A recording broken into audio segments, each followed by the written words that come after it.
Alrighty, so thank you all for being here on this Thursday evening. We have a great panelist. We have one of our college freshmen here to answer a few questions. So we want to get in the mind of a college freshman, hear what our current seniors can do to be successful throughout the rest of this process. And then of course, we'll open it up for student questions, okay? So let's go ahead and get started. If you could, please, Abraham, start by introducing yourself, what high school you attended, the college you're currently attending, your classification, as well as your major, please. My name is Abraham Nino. I graduated 2021 from Ontario High School. Right now I'm going to Angelo State University, which is Midwest Texas. It's a very underground, unknown university. I'm a freshman at the moment, could be a sophomore soon, but let's keep it freshman to keep it technical. And major, I'm a criminal justice major with 2 minors, both in borderland security and in intelligence. Exciting. So if you have any questions about that major, feel free to ask. I'm sure we'll have plenty. Okay, so we're going to jump right into it. Abraham, what was the greatest help that CCC provided you during both the college and the financial aid application processes? And what couldn't you have done without the help of CCC? Without CCC, I think I wouldn't be able to be on time with applying to FAFSA if I were not to have CCC. If I didn't have y'all, I think I would have applied maybe December, early January, right before the due date. But with y'all, I was able to apply October 1st, which is when it opens, by the way. You should have that in your mind always, that it opens October 1st. Additionally, without y'all, I wouldn't be on time or as dedicated to my study.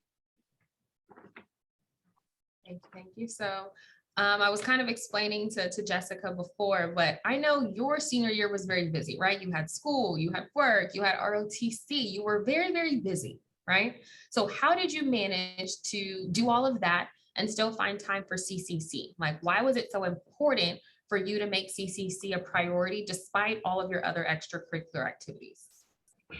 I'm just going to restate what you just said right now. One word: priorities. Having your priorities set in stone, not changing them every single day, knowing what you have to do, even if you don't like it, is what allowed me to be both stable economically and educationally, while also attending to all my extracurriculars and still having fun.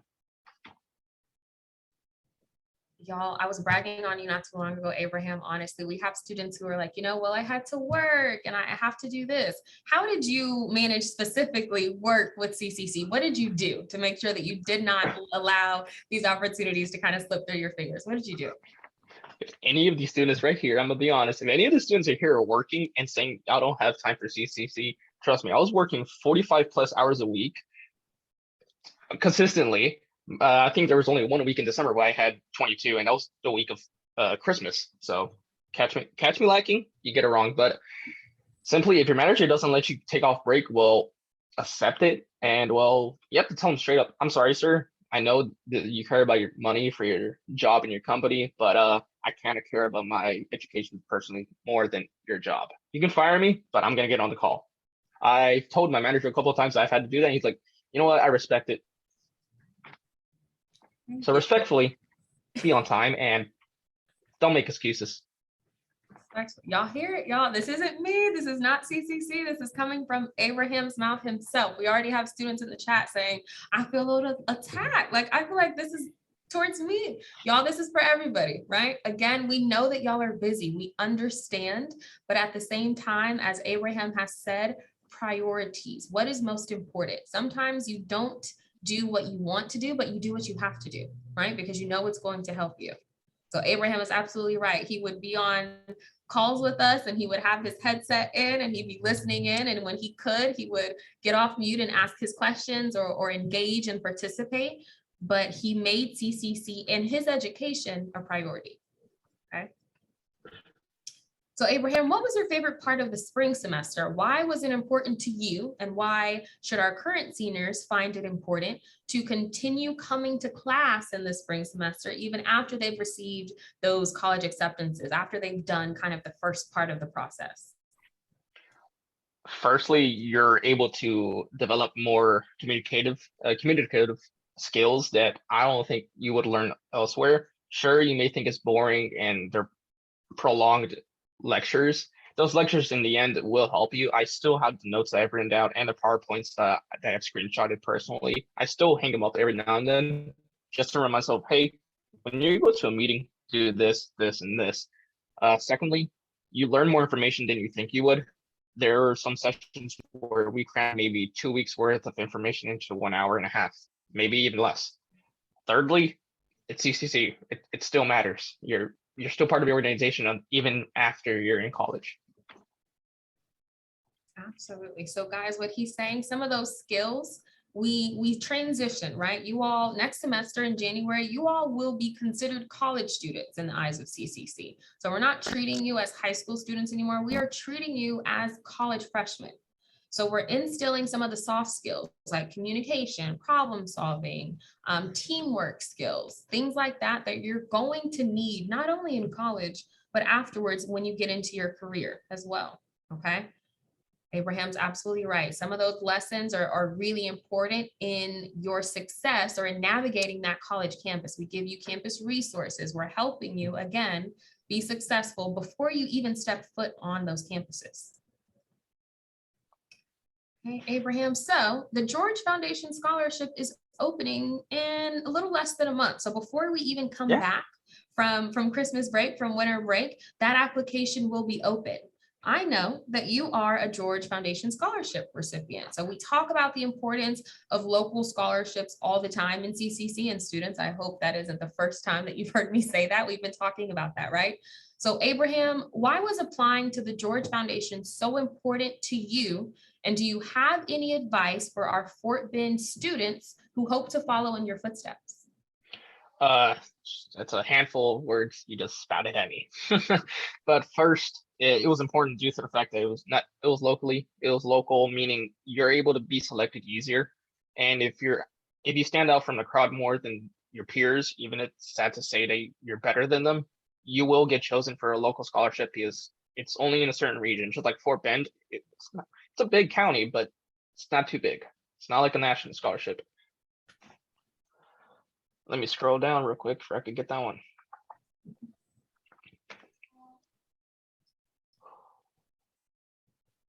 The advice for Fort Bend students who I hope you don't follow my footsteps. You would be bored to death. But in the way that I attack and maneuver all the activities I do, I hope you find the time to actually do the scholarship. A scholarship took me maybe 2 weeks of reviewing my essay I had. I had CCC revise it multiple times. And in the end, I was chosen, one of the 500, I believe, that are chosen each year. And you are able to renew it, by the way. It's an amazing opportunity, y'all. So Abraham's absolutely right. If Abraham does well his first semester, his first year of college, which we have no doubt that he will, that scholarship will not only renew, but after a while, it will actually increase in the amount. Okay. So know that if you win a scholarship, especially this one in particular, the George Foundation, it is a renewable scholarship. Those are one of the best scholarships to win. Ones that after you get it, if you maintain a GPA, you maintain a certain number of hours in your coursework, you can renew that and you can receive that scholarship for the following year.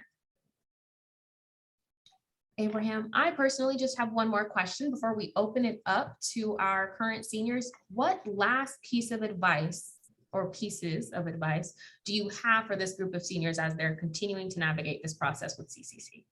Well, I could go on for like an hour on what to do. Whatever you have, we'll take it on. I can judge.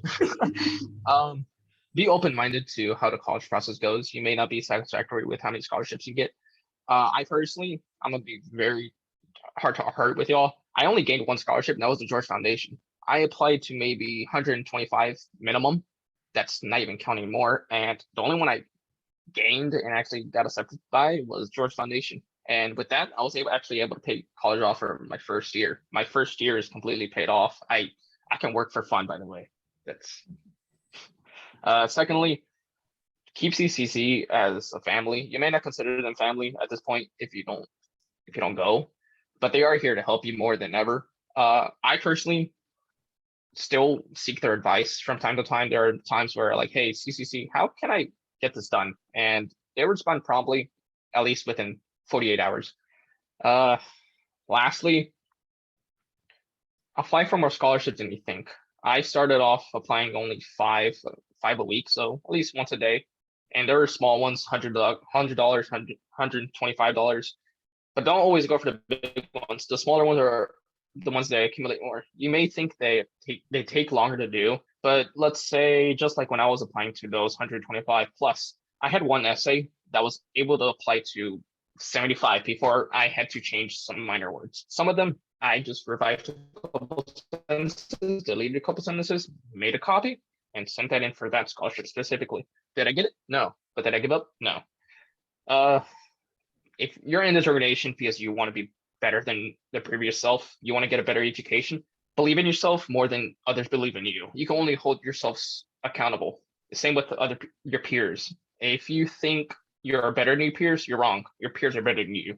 That's the mindset you should have at this point, that I need to outwork my peer or my best friend that's going into college. I need to be able to do better than they are right now. It's a bad way to see it, but if you use it as motivation only, you'll be able to accomplish more than you think. Just like we said, just like I talked about earlier, keep your priorities straight. High school is an abundance of activities that sometimes is just prolonged, and some activities you don't want to do. Get it out the way, have time for yourself, and last piece of advice I have, relax. It's not gonna, you'll have time for things. Trust me. Thank you, Abraham. That you said so much, and I'm just gonna recap on a few of the things. So y'all, Abraham gets to work for free. Okay. He works for fun. Like, he doesn't have to work if he doesn't want to. His college, do it, Abraham. His college is paid for this year. Okay. So every dollar that he gets in terms of work, it's his. He doesn't have to pay for school because he did the work as a high school senior. Okay. We talk all the time about reusing your essays. Work smarter, not harder, right? If you can reuse an essay, if you already have those essays written, copy and paste, use them for other scholarships. And don't be afraid to apply to those smaller scholarships, because you never know what can happen. Those small amounts begin to accrue, and then they can equal, your full tuition, your full room and board and all of that. Abraham applied to about 125 scholarships. Y'all, that is a lot. 5 a week. How many of us apply to 5 scholarships a week? Okay. So again, keep that, Yeah, better raise your hand that you apply to at least 5. It's Keep too late that to be saying competitive 5. spirit. Y'all can do this. Yes, it's not always going to be easy. And even if you get that rejection letter, or even if you don't hear back, keep applying. Okay. Don't give up, because that money is there. All you have to do is go grab it. Abraham, is there anything else that you would like to say to our class of 2022? Whatever hobbies you have, try to find the top 2 and get rid of the rest. As when you find yourself in universities or colleges, or even community college, if you're going there, those hobbies are the ones that can lead you to networking and allow you to actually do work for it. I took photography as a hobby. Now I'm doing graduation photos for people that I didn't know at ASU. I'm able to do commission work over there for a hobby that I started back when I was a freshman.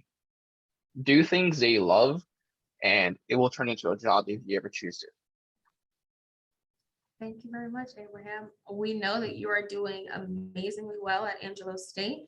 I know you're not quite done with finals, so we wish you luck on the rest of your finals. Thank you so very much for coming and speaking to our class of 2022. I want to see if they have any questions first. That too.